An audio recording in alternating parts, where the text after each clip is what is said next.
স্বপ্নদ্রষ্টা জন্মগ্রহণ করেছিলেন 1952 সালে ভারতের রাজস্থানের শ্রী গঙ্গানগরে।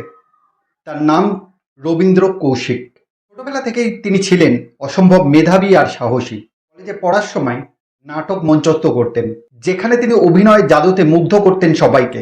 কেউ তখনও কল্পনাও করতে পারেনি এই ছেলেটি একদিন ভারতের ইতিহাসে সবচেয়ে বড় গুপ্তচর হয়ে উঠবে।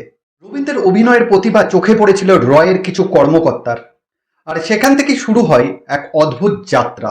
নাটকের মঞ্চ ছেড়ে গুপ্তচর বৃত্তির মঞ্চে প্রবেশ। তাকে বেছে নেয় এক মিশনের জন্য, একটা মিশন যেখানে ফিরে আসার কোনো নিশ্চয়তা নেই। রবীন্দ্রকে বছরের পর বছর কঠিন প্রশিক্ষণ দেওয়া হয়। উর্দু ভাষা, ইসলামী রাজনীতি, পাকিস্তানের কৃষ্টি সংস্কৃতি সবকিছু শেখানো হয় নিখুঁতভাবে। তার পুরো পরিচয়টাই বদলে ফেলা হয়। তার নতুন নাম দেয়া হয় নবী আহমেদ সাকির। তার নতুন জীবনের পরিচয় পাকিস্তানের নাগরিক, জন্মসূত্রে করাচির ছেলে। প্রশিক্ষণ শেষে তাকে পাকিস্তানে পাঠানো হয়, একেবারে সেনাবাহিনীতে ঢুকিয়ে দেওয়া হয়। আর কয়েক বছরের মধ্যেই তিনি পাক সেনাবাহিনীর একজন মেজর হয়ে ওঠেন। ভাবুন, শত্রু দেশের সেনাবাহিনীর ভেতরে ঢুকে এত বড় উপরে উঠে যাওয়া, এটা কি কল্পনা করা সম্ভব? ব্ল্যাক টাইগার এই কোড নেমটিকে তাকে দিয়েছিলেন অসীম সাহসিকতার জন্য।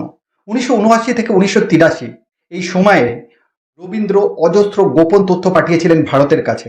পাকিস্তানের সামরিক রীতিনীতির গোপন পরিকল্পনা, পরমাণু অস্ত্রের অগ্রগতি, যুদ্ধের গোপন ব্লুপ্রিন্ট, বড় বড় ষড়যন্ত্র ভারতের হাতে ফাঁস হয়ে যায় শুধুমাত্র রবীন্দ্রের জন্য।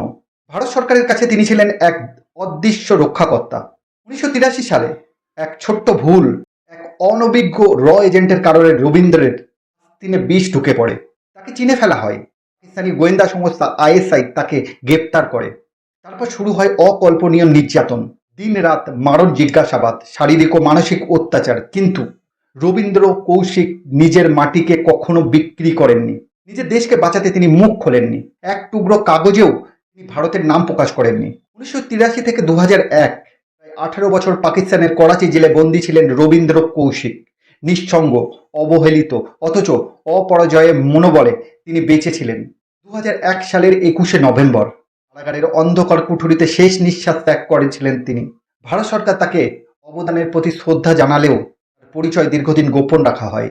সত্যিই তো, গুপ্তচরের আসল পুরস্কার হয় নীরবতা। আজও যখন পাকিস্তান সেনাবাহিনীর মধ্যে কেউ ব্ল্যাক টাইগারের কথা স্মরণ করে, তাদের চোখে নেমে আসে আতঙ্কের ছায়া। কারণ তিনি প্রমাণ করে দিয়েছিলেন একজন একাকী সৈনিকও যুদ্ধের রূপরেখা বদলে দিতে পারে। তিনি চিরকাল আমাদের দেশে গর্ব হয়ে থাকবেন। স্যালুট রবীন্দ্র।